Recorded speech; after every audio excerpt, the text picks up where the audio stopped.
বেশ কদিন ধরেই আলোচনা চলছে যে চট্টগ্রাম বন্দরের নিউমোরিং কন্টেইনার টার্মিনালটা বিদেশিদের হাতে তুলে দেওয়া হবে। এটা নিয়ে দেশব্যাপী বেশ আলোচনা সমালোচনা চলছিল এবং গত মাসের একদম শেষ দিকে এই চট্টগ্রাম বন্দর অভিমুখে পদযাত্রার কর্মসূচিও ঘোষিত হয়েছিল এবং কোনো অবস্থাতেই এই কন্টেইনার টার্মিনালটা বিদেশিদের হাতে তুলে দেওয়া যাবে না, এরকম বেশ আওয়াজ দিয়ে কিছু আন্দোলন হয়েছিল। কিন্তু এসব পদযাত্রা আন্দোলন ঠিক তেমন কোনো ইম্প্যাক্ট ফেলতে পেরেছে ডক্টর ইউনূসের সরকারের সিদ্ধান্তের উপরে সেটা মনে হয় না।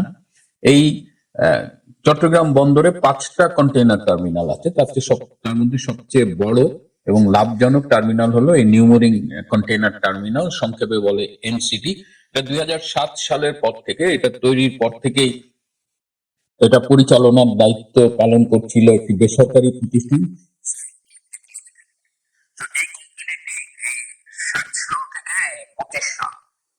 আগামীকাল রোববার তাদের মানে চুক্তি শেষ হয়ে যাবে।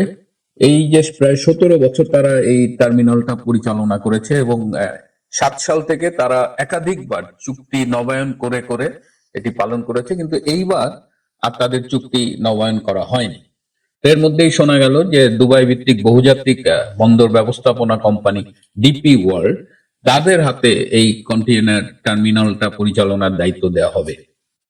তো যাই হোক, দেশব্যাপী সমালোচনার মুখে এই অবৈধ দখলদার সরকার একটা মাঝখানে একটা টেম্পোরারি ব্রেক নিয়েছে যে ঠিক আছে, আজকে যদি সাইপ পাওয়ার টেক লিমিটেডের সাথে তাদের চুক্তিটা শেষ হয়ে যায় তাহলে আগামীকাল থেকে এটি পরিচালনার দায়িত্ব দেওয়া হবে বাংলাদেশ নৌবাহিনীকে এবং নৌবাহিনী এটি 6 মাসের জন্য পরিচালনা করবে এবং আগামী নভেম্বর থেকে আবার প্রক্রিয়া শুরু হবে ওই ডিপি ওয়ার্ল্ডকে এই কন্টেইনার টার্মিনালটা পরিচালনার দায়িত্ব হস্তান্তর করবার প্রক্রিয়া শুরু হবে। তো এখন আগামীকাল থেকে নেভি দায়িত্ব নেবে।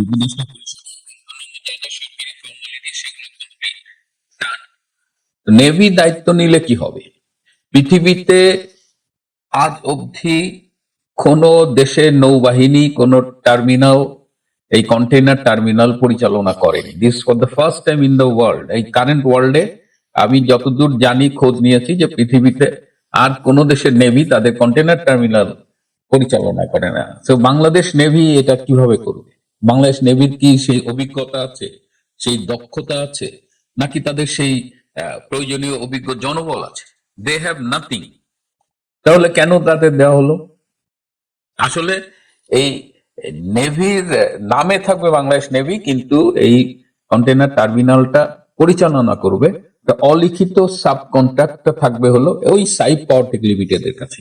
যারা এই কন্টেইনার টার্মিনালটা এতদিন পরিচালনা করেছে তারাই আবার এই নৌবাহিনীর নামে সাব কন্ট্রাক্ট, অলিখিত সাব কন্ট্রাক্টে তাদের লোকজন দিয়ে এই কন্টেইনার টার্মিনাল পরিচালনা করা হবে। মাঝখান দিয়ে একটা বড় অঙ্কের টাকা লেনদেন হয়ে গেছে সাইপ পাওয়ার টেকের সাথে এই নৌ পরিবহন মন্ত্রণালয়ের উপদেষ্টা অবসরপ্রাপ্ত ব্রিগেডিয়ার জেনারেল সাকোয়াত এবং নৌবাহিনীর প্রধান নজমুল হাসান। তো এদের মধ্যে একটা লেনদেন হয়েছে বলে অভিযোগ কিন্তু আমাদের কাছে এসেছে। এই অভিযোগের প্রেক্ষিতে আমি জানি এই তদন্তগুলো হবে না, বাট টুডে মানে কোনো একদিন তো এই বিষয়গুলো উঠে আসবে, তদন্ত হবে। এবং নৌবাহিনীর কাছে দায়িত্ব দিয়ে সমস্যাটা যেটা হলো যে নৌবাহিনীর মেইন দায়িত্ব হলো আমাদের মেরিটাইম সিকিউরিটি ইনশিওর করা, আমাদের নৌপথের যে নিরাপত্তা সেটা ইনশিওর করা। তো ন্যাচারালি তাদের একটা কনসেন্ট্রেশন এখন এই কন্টেইনার টার্মিনালে চলে আসবে। সো তাদের মূল যে দায়িত্ব সেটা পালনে কিছুটা হলেও ক্ষতিগ্রস্ত হবে। প্লাস নেভিকে আপনি সিভিল অ্যাডমিনিস্ট্রেশন নিয়ে আসতেছেন, যেখানে দুর্নীতির প্রচুর সুযোগ রয়েছে, অবকাশ রয়েছে। আমার আশঙ্কা হলো যে নৌবাহিনীর একটা অংশ যারা এই টার্মিনাল পরিচালনায় জড়িত থাকবে তারা আবার দুর্নীতিতে না জড়িয়ে যায়, এবং দুর্নীতিতে জড়িয়ে গেলে যদি যায় তাহলে সেখানে আবার, যেহেতু এটা একটা ডিসিপ্লিনারি ফোর্স, সেখানে ডিসিপ্লিনারি অ্যাকশনের একটা বিষয় চলে আসবে। সো মানে তাদের পেশাদারিত্ব, যে প্রফেশনালিজম, সেটা ক্ষতিগ্রস্ত হবে। সুতরাং নৌবাহিনীকে দেওয়া আমার কাছে মনে হয়েছে যে it was not a wise decision, but এটা দেওয়া হয়েছে আইওয়াস। এই আইওয়াসের নিচে ওই সাইপ পাওয়ার থেকে সব কাজ করবে, তারাই মেনটেন করবে, বন্দর চালাবে। মাঝখান দিয়ে বেশ একটা বড় অঙ্কের টাকা পয়সা এদিক ওদিক হয়ে গেল। সো এই বিষয়গুলো কিন্তু খুব ওপেন সিক্রেট, এমন না যে আমি একেবারে আপনাদের কাছে খুব গোপন। আপনারা যদি চট্টগ্রাম বন্দরে কান পাতেন এই কথাগুলো আপনারা শুনতে পাবেন। তো এখন এই নৌবাহিনী 6 মাস বন্দর চালাবে এবং নৌবাহিনীকে কিন্তু দেওয়া হয়েছে একেবারে ডাইরেক্ট পারচেজিং মেথড, ডিপিএম পদ্ধতিতে তাদের এটা দেওয়া হয়েছে। আমাদের এই নিউমোরিং কন্টেইনার টার্মিনালটা সবচেয়ে বড় টার্মিনাল এবং এখানে একসাথে 4টা বড় মাদার ভেসেল জাহাজ এখানে ভিড়তে পারে এবং এখানে 18টা গ্যান্ট্রি ক্রেন আছে। এই গ্যান্ট্রি ক্রেন হলো মানে খুব বড় একটা ক্রেন যেটা আধুনিক এই টার্মিনালে কন্টেইনার টার্মিনাল গুলোতে বিশ্বের বিভিন্ন উন্নত বিশ্বে ব্যবহার করে এবং এরা প্রতি ঘন্টায় 35 থেকে 40টা কন্টেইনার এরা পিক করতে পারে।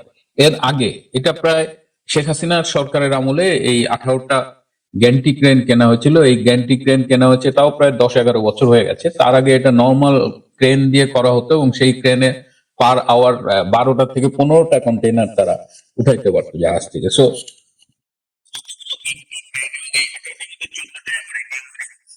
কন্টেইনার টার্মিনালে রয়েছে। সো এইগুলো ম্যানেজ করার লোক বল অভিজ্ঞতা যাই বলেন, এগুলো Saif Powertec by this time তারা অনেক ডেভেলপ করছে। সেই সাইফ পাওয়ারটেককেই কাজে লাগানো হচ্ছে এখানে।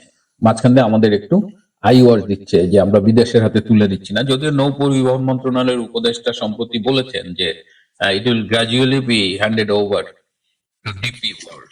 ডিপি ওয়ার্ল্ডে দিলে সুবিধা আছে, আবার সেখানে কিছু মার্কিন ইনভেস্টমেন্টও আছে বলে শোনা যায়। তার মানে মার্কিন ইন্টারেস্টটাও সার্ভ করা হলো। ডিপি ওয়ার্ল্ডকে কিন্তু ইন্টারন্যাশনাল বিডিং এর মাধ্যমে কাজটা দেওয়া হবে না।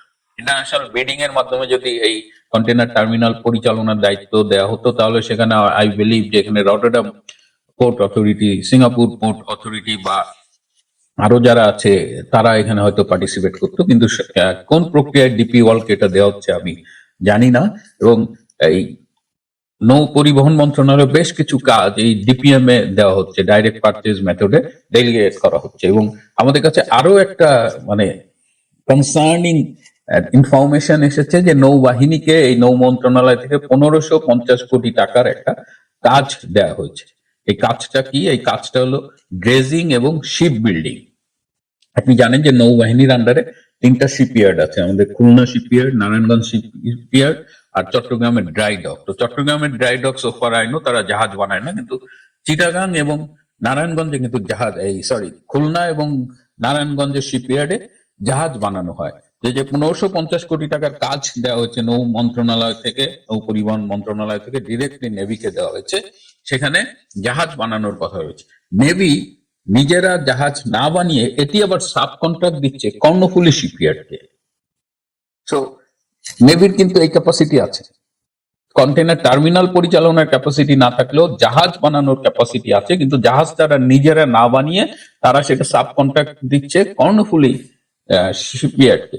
এই যে যখনই সাব কন্ট্রাক্ট হচ্ছে তখনই এখানে একটা লেনদেনের বিষয় চলে আসছে। এই লেনদেনের ভাগ পাচ্ছেন উপদেষ্টা, এই লেনদেনের ভাগ পাচ্ছেন নৌবাহিনীর উচ্চপদস্থ কর্মকর্তা বলে চট্টগ্রাম বন্দরে কান পাতলে শোনা যায়। সত্য মিথ্যা তো তদন্তের বিষয়। আরো আছে ড্রেজিং। নৌবাহিনীর কিন্তু ড্রেজিং মেশিন নাই, ড্রেজার নাই। তাহলে ড্রেজিং এর কাজ কেন নৌবাহিনীকে দেওয়া হলো?